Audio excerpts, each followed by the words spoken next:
To you first, if I may, Dilly.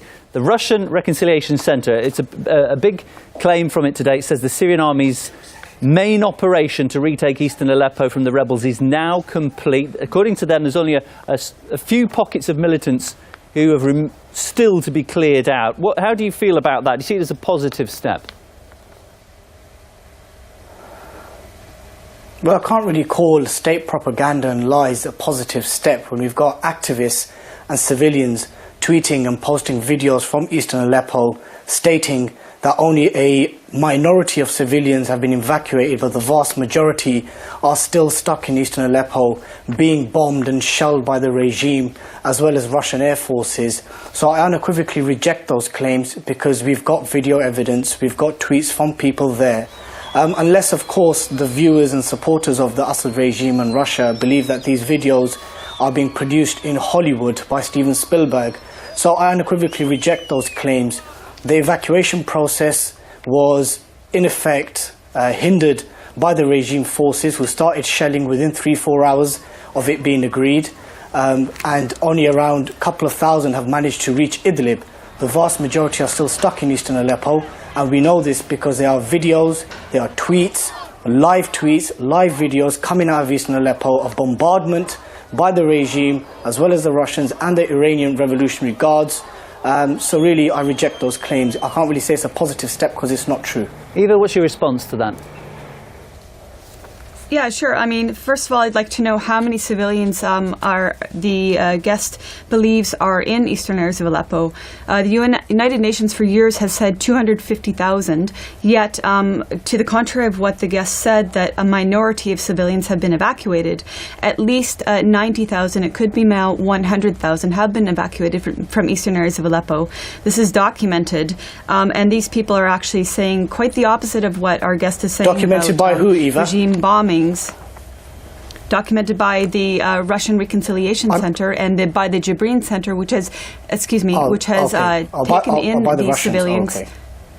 To be fair, Dilly, why do you pour scorn on any information that comes from Russia, and yet you're willing to accept tweets that come from an area where it's got very little Wi-Fi? Excuse me, I'd like to continue my point. Sure, it's also documented by the Jibrin Center, which has taken in evacuees from eastern Aleppo. It's also documented by independent journalists on the ground who visited the Jibrin Center and talked with some of these people that have come from eastern Aleppo. I'd also like to ask our guest about who are the activists that are tweeting. Is he referring to 7-year-old Bana Al-Abed, who tweets in English not possible for her age and the fact that she's not a native English speaker? I'd also like to ask, is he referring to, say, the White Helmets, who are funded by the UK, US, EU, and who have been funded by the tune of $100 million? Are those his sources? Who are his credible sources on the ground? It's a shame that you've brought Miss Bartlett here, who presents herself as an independent journalist. She's neither independent, and nor can she even quantify or qualify as a journalist. She's a grade A conspiracy theorist for the Assad regime and for the Russian regime. Let's be serious about this. If you are rejecting and disbelieving in what's actually happening on the ground in eastern Aleppo and other areas of Syria because some kind of regime reconciliation group is claiming that the evacuation has been completed, then of course you're going to obviously accept this kind of propaganda. And if that's what you want to do, Eva, that's all good for you. Now, with regards to the White Helmets, I'd like to make a point. I'm not rejecting what's happening on the ground. The thing, okay, so what are you saying then exactly? You're saying that the White Helmets are basically impartial, they can't be taken as a credible source. You're basically saying that there is no such attacks or shelling happening right now in eastern Aleppo. You're alluding to the fact that the completion of the evacuation has been done. I'm unequivocally rejecting those things. What are your sources? And don't claim that they're impartial, because they're not. Okay. Right, and I'd like to correct you. I'm by no means saying the White Helmets are impartial. I'm saying they are very partial. They are funded by Western elements that want to topple the Syrian government. So no, I did not say they are impartial, nor are they credible. Okay. They work only in Al-Nusra, which is also known as Al-Qaeda areas. Their footage is very dubious, and the people who've been evacuated... I should have guessed you were... I'm finishing my point, sir. They have not heard of the White Helmets.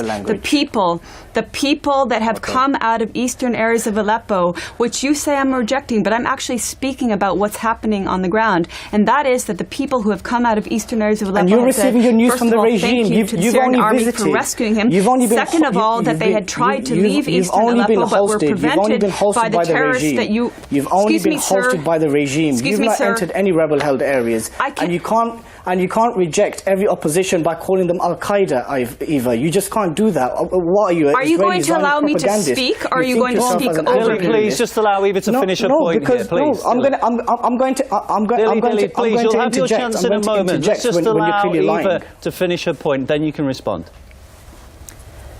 There's really no point in having me on if the guest is not going to allow me to speak. Am I going to finish my point, sir? Yeah, of course, the conversation is two ways. Conversation is two ways. Well, then you must stop speaking so one way can speak. You are saying that I'm rejecting what's happening on the ground. I am saying I'm citing sources on the ground, which include Syrian journalists. And if you are going to say that the Syrian journalists on the ground are not credible, then that is your opinion. But it is not the opinion of the Syrian people who are speaking to these journalists. I'm citing also independent journalists who are on the ground, who have been to these areas in eastern Aleppo, who have talked with the civilians, and that the civilians, I'm finishing my point, sir, have said they had tried to flee before. They were prevented by the terrorists. And, sir, I don't know about you, but I have been in Aleppo. I've been there 4 times. I was last there twice in November. I met with internally displaced people who did manage to flee, eastern Aleppo, and I will name them Al-Halak, Tariq al-Bab. These people said they had tried to escape on prior occasions. They'd been violently prevented by the terrorists. The terrorists were starving them and hoarding food, and that when they were able to escape to the government-secured areas of Aleppo, they were met by the Syrian army who gave them housing and medical care. Okay, let's let Dilly have a response. And also, in your response, Dilly, I'd just like to ask, because you were quoting your sources. Eva, can I just ask you, Dilly, in your response, you were quoting your sources of information. Are you including in that social media? Do you not have any doubts about some of the sources coming out of Aleppo?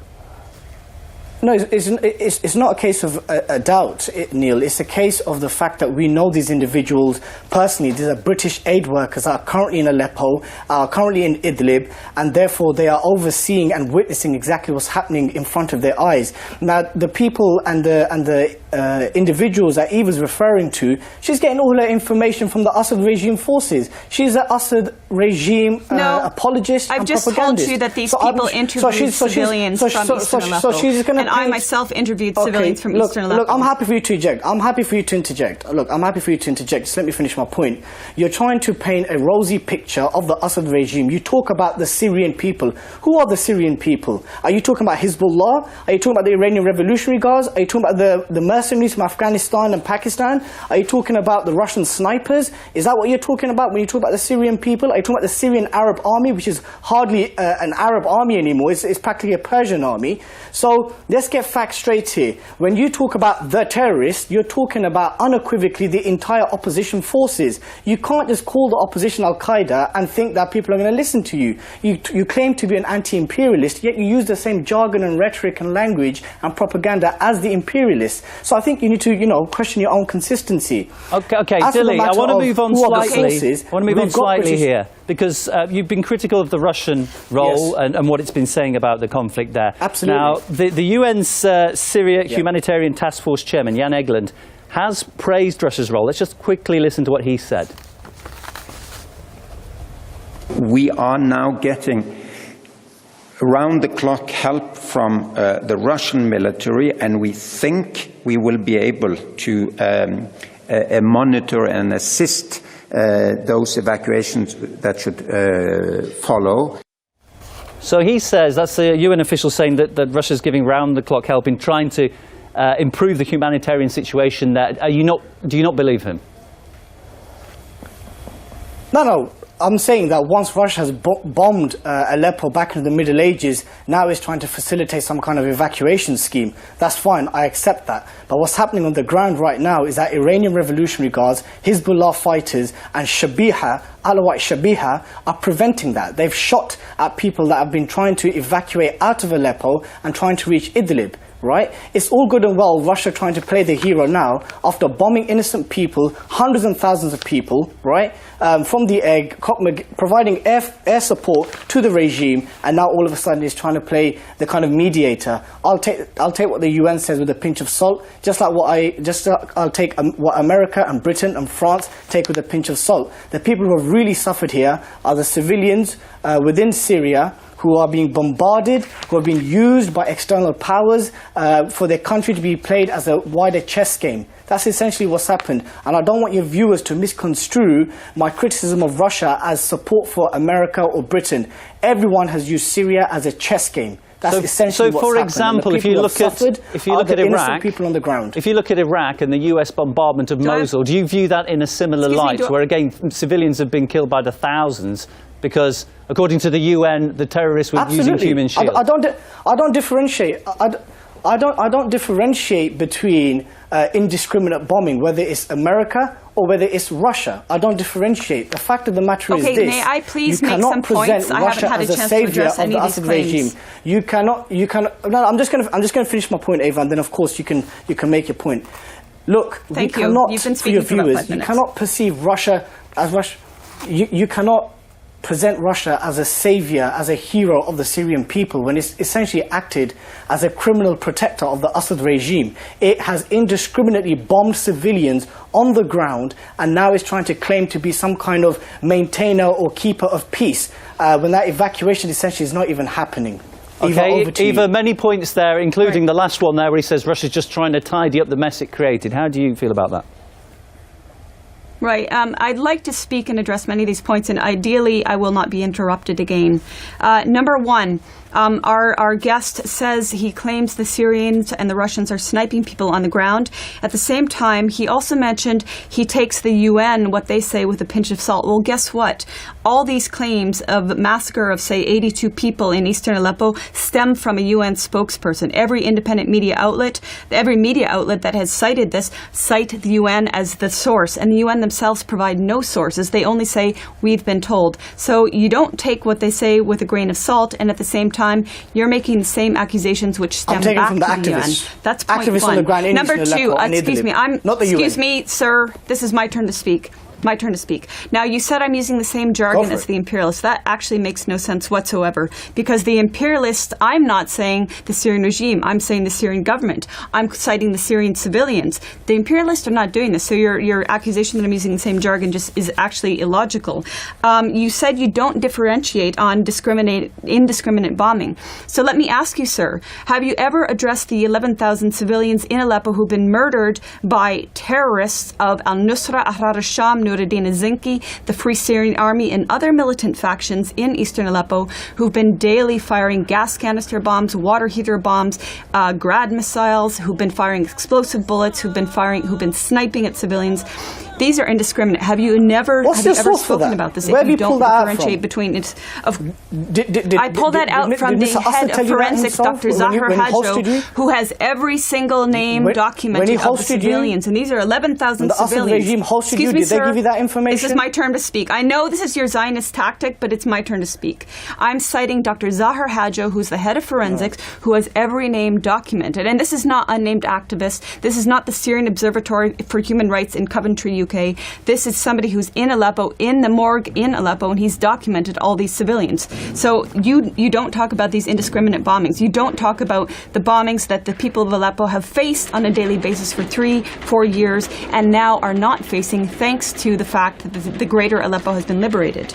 Now, I feel watching both of you here as this pretty well sums up the conflict, in that there are two very opposing perspectives and they're quoting different sources which are very hard to verify in all cases, which brings me on to media coverage, which a lot of people are quoting in the public especially. First of all, Dilly, how do you feel the media has done in trying to cover this conflict? I mean, of course, very early on in the conflict, the Western media was very much anti-Assad. Even David Cameron, the former Prime Minister, spoke about Assad the dictator. Barack Obama spoke about the Assad regime crossing red lines, and then we had Ghouta. But then, Eva might reject that. So initially in the conflict, the Western media was very much anti-Assad, and very quickly it turned its attention to the Syrian rebels under the facade of combating ISIS. With regards to the Syrian coverage, of course, Neil, we have to be objective in how we analyse and take news, and see where people's interests lie. So when I see news about about Syria from Russia Today or from Press TV, I know that they are merely pushing propaganda to protect the Assad regime, and I understand that. I understand that because you're in alliance with each other. It's fine. I get that. That's right? your opinion. But very Russia early on in Today the is a conflict, news organisation which is not pushing propaganda through anything that I've read out. That you were basically accusing me of reading out propaganda. No, I'm not saying you personally. I disagree with you. I disagree with you. I don't think you can compare the impartiality and the objectivity of Russia Today to that of the BBC. But I read the news for Russia Today. I'm just wondering, when I worked for the BBC, was I pushing British government propaganda? Yeah, but you can't really compare the two. Tell me the last time when you had a Russian official that was grilled like the way Jeremy Paxman grills Cameron or Tony Blair. I can't recall that. That doesn't mean that. That doesn't mean that an organisation pushes propaganda or not, does it? I'm just giving an example. That doesn't mean that an organisation pushes propaganda. I'm just giving an example. Look, Neil, you're misunderstanding my point. The point I'm saying is that all media outlets claim to be impartial, but they've got their agendas, they've got their loyalties, where their interests lie. So what I'm saying to you, when Syria has been happening, when you take news, you have to question where is that news coming from. Hence why you've got me and Eva sitting here, debating each other, and we're questioning each other's sources. What I'm saying to you is that Eva is a pro-Assad propagandist, and essentially I take what she's saying barely with a pinch of salt. Everybody's a propagandist, according to Dilly. How do you respond to that, Eva? Now, yeah, I would. No, so does Eva. Eva also believes everyone's a propagandist. Calmly, I would like to respond calmly without being interrupted, as you have continued to do. May I have that privilege? You've also interrupted me. Go ahead, Eva. Carry on. I'm asking to respond. Number one, I have listed sources who are on the ground who are neither Russia Today nor Syrian media, but the guest does not seem to think they are credible, although they are on the ground, as I was on the ground, although they are taking testimonies, as I have taken testimonies, although they are in Syria, as the guest is not in Syria. He says to be objective, and yet by blatantly rejecting these sources, he's not being objective. In fact, I don't see what the problem is with also acknowledging that Syrian reporters on the ground who are risking their lives to report what is happening, why they are not credible in the eyes of our guest. He talked about the impartiality of the BBC. I'd like to point viewers to Robert Stewart, who has actually debunked this impartiality in his BBC Panorama investigations, in which he shows that the BBC has, in many instances, particularly with regards to allegations of chemical weapons usage, have manipulated the facts, have manipulated footage, have manipulated voices. The BBC is also known to have used the photograph of an Italian photographer whose photograph was from Iraq, and they said it was in Aleppo, and it was actually to do with Ghouta, as our guest referred to. So yes, in fact, I do reject the official narrative of Ghouta that was put out by the BBC and other corporate media. And I would remind the guests that other prior accusations, for example, Khan al-Assad was actually... Excuse me, sir, I'm not quite finished. Other allegations, example, Khan al-Assad, where's your humanity? the UN's Carla Do you not have a Del conscience? also said, the United Nations Carla Del Ponte also said that it is clear that the rebels, quote unquote, have committed these atrocities. So I think that absolutely we have to question our news sources, absolutely, and this is something that I do as well. But to simply write off anybody who's on the ground reporting, including Russia Today, including independent journalists, as propagandists, that's a very Zionist and a very mainstream tactic to silence those who are actually speaking from on the ground and to discredit those. All the rebel but you're in the UK, you have sources on Twitter. The rebel opposition okay, so you have your sources, we have ours. Dilly, looking forward, do you see that this is what's happening now in Aleppo and the fact that people have been... I know you don't think everyone's been evacuated, but at least the hostilities are calming down at the very least. You'd have to admit the hostilities have certainly decreased. Do you see this as changing the war in the country as a whole or not? I mean, look, there's one thing that's clearly observable, and that is that the Syrian regime, with their Russian protectors and their Iranian and Hezbollah death squads, have got the upper hand There's no denying in that. But the point about what Eva said about sources, I agree with that. I actually agree with the fact that we have to question our sources of news. But the thing is, when I start mentioning individuals like Bilal Abdul Karim, Tox Sharif, his wife Raquel Hayden Best, Dr. Shajul Aslam, Mohammed Shakil, British aid workers, people that I'm directly in touch with, she'll probably turn around and say, oh, these guys are all terrorist apologists, or, you know, they're head choppers, which she has done, by the way. So it's all a case of we just don't trust each other's sources. And I stand by that. That's basically does that what it is. Does that not encapsulate, though, basically the coverage of this entire war? You haven't got humanity. It's Does that not cover the entire war? Basically, you've got two sides throwing around accusations, very, very pointed ones, and then also backing it up with questionable sources. Does that not encapsulate the entire Syrian conflict? Yeah, potentially. I mean, I'd like to make a point now, since I've had the lesser amount of time. Sorry, go on, Eva, go on. Have you been timing earlier, it, Eva? Okay. Earlier, our guest was talking about the Russians trying to fix the situation, implying that the Russians were at fault. I'd like to note that the Syrians and the Russians opened humanitarian corridors to allow civilians from eastern Aleppo out. And on every occasion they opened these corridors, including one when I was in Aleppo, the militants shelled the corridors. I was at the Castello Road crossing when it was shelled twice on November 4th, and it was shelled 5 more times, and nobody left that day, because the terrorists within, not the militants, not the rebels, the terrorists within were preventing people from leaving to the extent that they shelled the humanitarian corridors. So you want to accuse Russia as rushing to fix the situation. You totally negate the fact that terrorists occupied areas, that the people of Aleppo rejected these terrorists, and the terrorists have been firing bombs and sniping the civilians for years. Someone's phone's ringing, is that? Does anyone want to get that? No, okay. Further, I'd like to point out, with regards to this current ceasefire, while Syria and Russia adhered to the ceasefire and were ready to transport these militants out of eastern Aleppo, the terrorists themselves did not adhere to the ceasefire and did not let trapped civilians in Fu and Kafraya out of those besieged villages. Your own homes. All people of Russia, stop supporting this war. You're going to bring problems to your own doorsteps. You're going to have another repetition of Afghanistan and Chechnya. Just leave it. Just leave it. Stop supporting this brutal regime. I actually agree with you, sir. Have some heart and humanity. I agree with you 100%. Have some heart and humanity. Have some heart and humanity. Eva has no humanity. Eva has no conscience. For a moment there, it was heartwarming. You were agreeing until you said she had no humanity. But we've had a good chat about that. Let's move on to another topic we've been discussing today, Facebook, because it does link into the media, of course. Eva, first to you. Facebook started tracing what it calls fake news stories. It's got outside fact checkers in now. As journalists, you should both have an opinion on this. Are you not afraid that, for example, your posts on the Syria conflict, which you frequently use Facebook, you're not worried they're going to be censored now? I mean, it's entirely possible, and if that happens, I will continue to write elsewhere. I think that the fact that Facebook is wanting to censor people who are on the ground in Syria or have experience in Syria and are posting the truth is indicative of the greatness of this war on truth, not just with regards to Syria, but with regards to imperialist interventions around the world.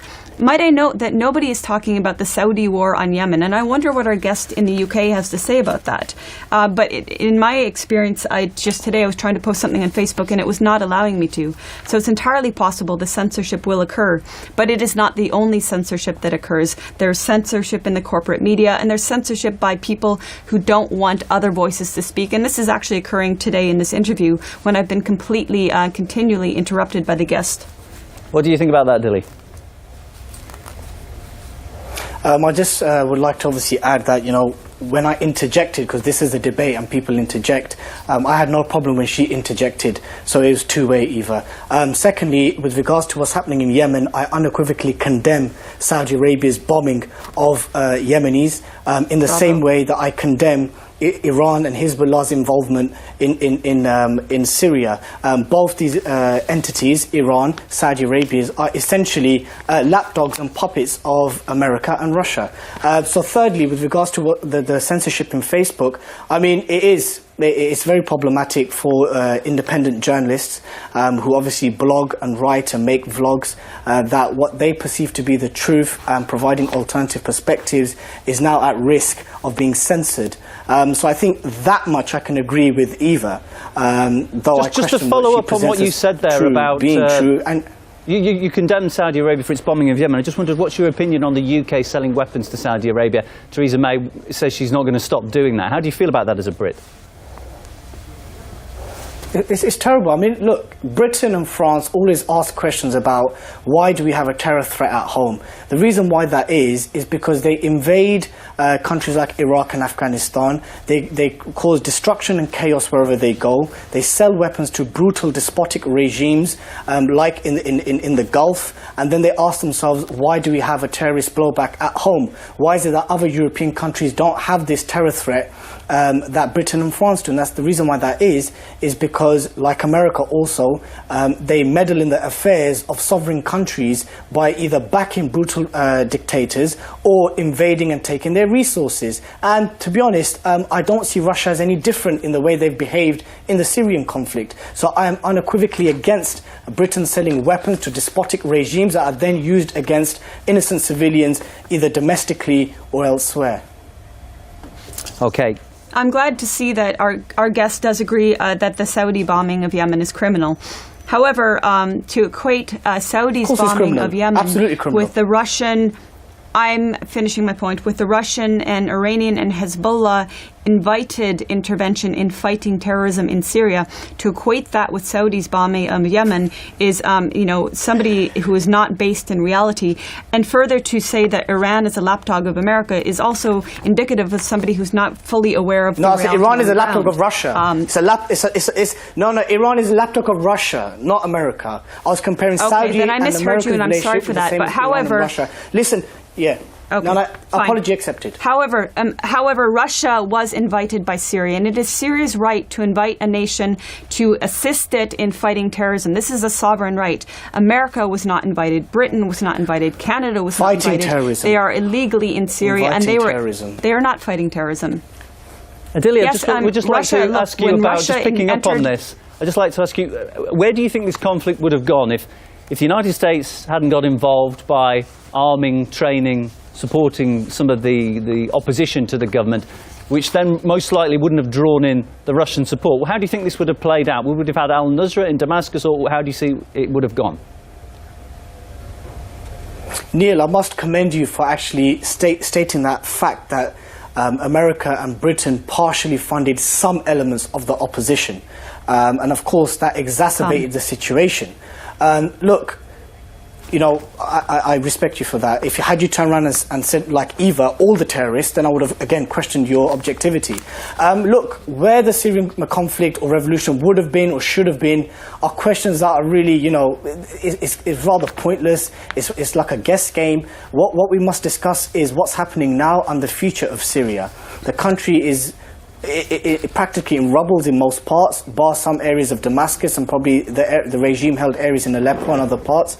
The country's in rebel. I'm looking at a balkanized future. And essentially for 5 years, Syria has been a playground for external powers to meddle and interfere and play a huge game of chess at the expense of the Syrian masses. That's essentially what the situation is in Syria. Eva, what do you think comes next? Because oh dear, can you still hear me, Eva? Okay, it looks like we've lost the connection. Perhaps that's an appropriate time to wrap things up then. In her absence, I'd just like to say many thanks to Eva Bartlett, Canadian journalist and rights activist. Still with us, Dilly Hussain. Many thanks, some really frank views there. Appreciate you joining us here on RT. Trying to give both sides of the story there. Dilly Hussain, Deputy Editor of 5 Pillars UK. That's a Muslim news website. Thank you.